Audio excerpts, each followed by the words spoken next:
Hello everyone, welcome to my YouTube channel SR food secrets. तो आज की इस वीडियो में मैं आपके लिए स्पेशल चिकन एग बर्गर की रेसिपी लाया हूं। तो मुझे उम्मीद है कि आपको ये रेसिपी ना किसी ने बताई होगी और ना ही पहले आपने ये कभी बनाई होगी। तो शुरू करने से पहले अगर आपने अभी तक हमारे इस चैनल को सब्सक्राइब नहीं किया तो इसे सब्सक्राइब कर लें ताकि जैसे मजीद वीडियोज़ अपडेट्स आप तक पहुँच सकें। तो इसी के साथ शुरू करते हैं। तो सबसे पहले आपने बोनलेस चिकन ले लेना है। मैंने यहाँ पर चिकन चेस्ट पीस लिया है और इसे इस तरह से मैंने बारीक काट लिया है। तो इसे काटने के बाद आपने अच्छी तरह से धोकर खुश कर लेना है। तो चिकन को अच्छी तरह से खुश करने के बाद आपने इसमें हाफ़ टी स्पून नमक ऐड कर देना है और हाफ़ टी स्पून आपने इसमें काली मिर्च का पाउडर ऐड कर देना है। हाफ़ टी स्पून आपने इसमें ज़ीरा पाउडर ऐड कर देना है और हाफ़ टी स्पून आपने इसमें खुश्क धनिया पाउडर ऐड कर देना है।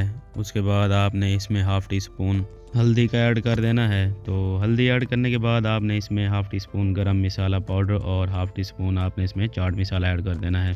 तो ये सारी चीज़ें ऐड करने के बाद आपने इसमें 1 टेबल स्पून वाइट सिरका और 1 टेबल स्पून इसमें चिली सॉस और 1 टेबल स्पून इसमें सोया सॉस ऐड कर देना है।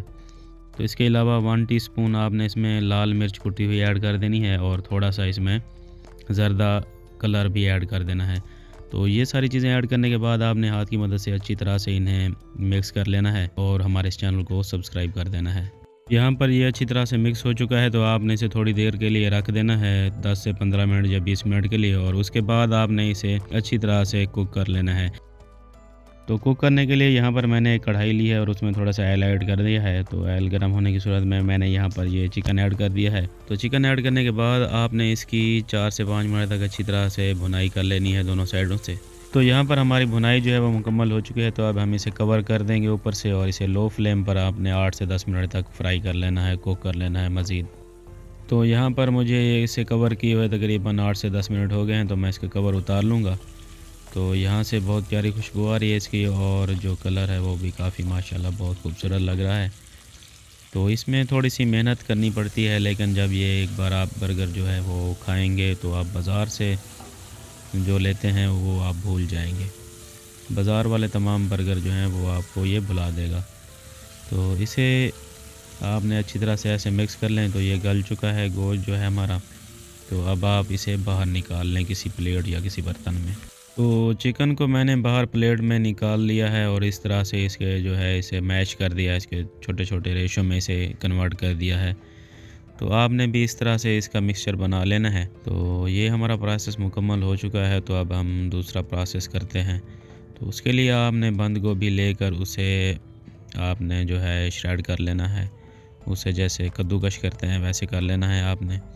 इस तरीके से आपने इसे काट देना है। काटने के बाद आपने इसे धोकर अच्छी तरह से खुश्क कर देना है। तो अब आपने पैन में थोड़ा सा ऑयल ले लेना है। आप पैन में या तवे में किसी भी चीज़ पर ले सकते हैं। तो उसको आपने इस तरह से फैला देना है थोड़ा सा, और उस पर बर्गर जो है आपने उसकी दोनों साइडों को यहाँ पर ये सेक लेना है, थोड़ा टोस्ट कर लेना है दोनों साइडों को। तो जब इनमें से आपको खुशबू आने लगे तो आपने यहाँ से इसे उतार देना है इनको। तो यहाँ पर आप दोबारा पैन ले लें, उसमें थोड़ा सा ऑयल ऐड कर दें और 1 या 2 अदद आपने अंडों को अच्छी तरह से फेंट कर इसमें ऐड कर देना है। उसमें आपने और कोई चीज़ ऐड नहीं करनी। तो इस तरीके से आपने यहाँ पर इन्हें फैला देना है और उनकी साइडें चेंज करके उन्हें अच्छे से फ्राई कर लेना है। आप ये प्रोसेस जो है वो बर्गर टोस्ट करने से पहले भी कर सकते हैं, बाद में भी, जैसे आपको अच्छा लगे। तो इस तरीके से आपने इन्हें अच्छी तरह से दोनों साइडों से पका लेना है और उसके बाद आपने इसे बर्गर के साइज़ की लंबाई में इसकी कटिंग कर लेनी है और ये साइड पर रख देना है आपने। तो उसके बाद आपने टोस्ट किए हुए बर्गर ले लेने हैं और उनकी दोनों साइडों पर आपने मायोनीज़ लगा देनी है। जो दोनों पीस हैं, दोनों पीस जो अंदर वाली साइड है उनकी, उस पर आपने अच्छे तरीके से मायोनीज़ लगा देनी है। तो मायोनीज़ लगाने के बाद हमने जो चिकन पेस्ट बनाया था वो आपने इसके ऊपर अच्छे तरीके से जितना आपको चाहिए वो आपने लगा देना है। इस तरीके से इसके ऊपर आपने रख देना है नीचे वाली साइड पर, और उसके बाद आपने इसके ऊपर केचप ऐड कर देना है। केचप आप चम्मच से भी ऐड कर सकते हैं या केचप वाली बोतल जो होती है उससे भी ऐड कर सकते हैं। तो केचप भी आप अपनी मर्ज़ी से ले सकते हैं जितना आपको पसंद हो, ज़्यादा या कम। तो केचप ऐड करने के बाद आपने इसके ऊपर जो गोभी का सलाद बनाया था हमने, वो आपने अपनी मर्ज़ी से अपनी पसंद के मुताबिक ले लेना है जितना आपको पसंद हो। तो उसके बाद आपने जो हमने अंडे की कटिंग की थी, बनाया था, वो